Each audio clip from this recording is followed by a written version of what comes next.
Good evening. Tonight, I'd like to think a little bit about the Parsha, especially about reconciliation.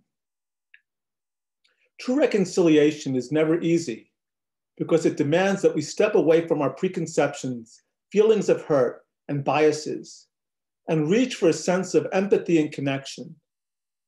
As Jacob does in our Parsha, we need to wrestle within ourselves to learn to hear others without judgment.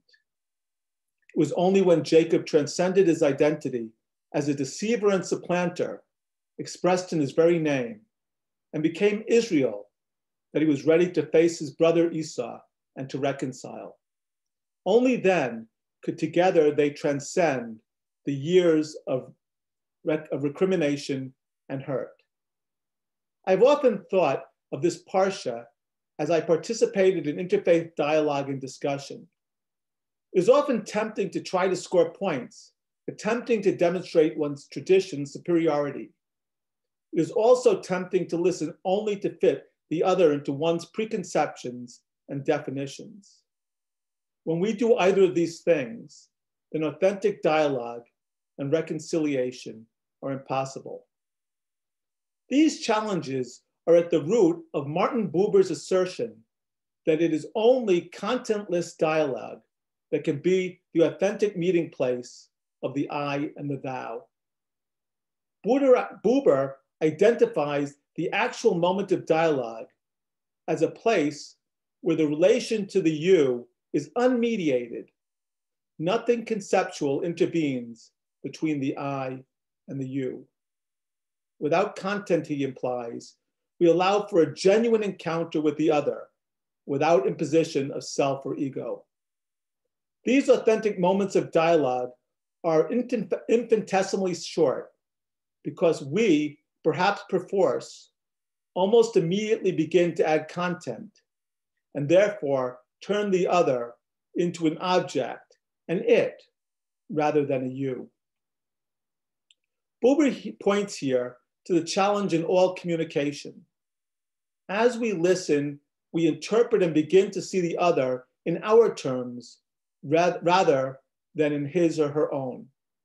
This challenge is especially germane in times of reconciliation, be it interpersonal or within interfaith and other forms of dialogue, where disparate understandings of events, the world, or theology are presented. And at this time of polarization here in America, this is especially important. In these cases, it is a common human reaction to attempt to normalize the unfamiliar other by placing it or them within an accepted model or narrative. Buber also suggests that humanity generally sees the world and all that is in it in a utilitarian way. Everything, even another person, is examined within the context of how he or she or it is useful. In this way, we transform and see all things and people as objects, or in Buber's terms, its, rather than you. Something with which we can, and you is the only thing which we can truly enter into a relationship with. He suggests that dialogue should be primarily about the creation of relationships. He suggests that authentic dialogue reveals connectivity and connection between one human being and another, or between one human being and the world, and fundamentally also between a human being and God. Perhaps, however, Buber's silent contentless dialogue is only the necessary first step to genuine dialogue. However, if we stop here with the contentless dialogue, we are still trapped in our preconceptions because we will still immediately begin the unconscious process of interpretation and objectification. We will still place that person within a narrative or existing taxonomy. Perhaps instead, and we have the choice, the next stage of authentic dialogue should be the time of listening without, as much as possible, interpretation. Or at least listening with the realization that what we hear and understand has been interpreted through our own internal cognitive systems. We need to open ourselves to listen to what the other person is really saying without comparing or contrasting or fitting it into preconceived models.